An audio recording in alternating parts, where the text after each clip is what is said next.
If you've made the decision to blog but aren't sure what to blog about, this video is for you. I'm Emily, this is Darlene, and we're going to share some tips for choosing your blogging niche. A blog niche is a specific topic you'll write about on your blog. Whether you already have a business with an online presence or you're just looking at starting a new blog, choosing what to blog takes some thought.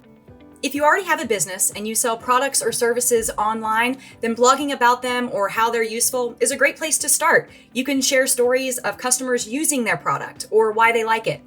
But don't think that's all you can blog about. If your product or service is for a specific industry, think about what that customer values and blog about that.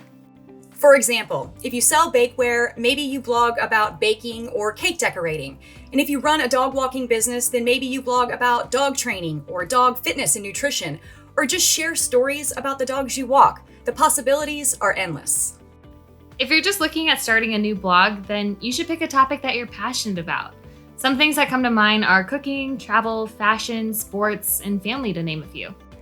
If your hobby is something unique, like collecting rocks shaped like animals or sharing stories of random acts of kindness, then the World Wide Web is just that, worldwide.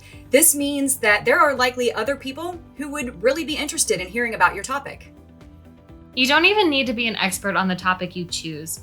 If you're sharing your experience while learning at the same time, people will enjoy learning with you. Another thing you can blog about is your life experience. We all have lessons that we've learned through life, so maybe you want to share what it's like to be a soccer mom or dad. You could blog about a good or a bad time in your life.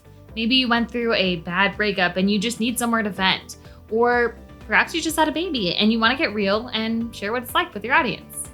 And maybe you don't want to blog about any of that stuff. These are just some ideas to get your brain in motion. Whatever topic you choose to blog about will be a great start.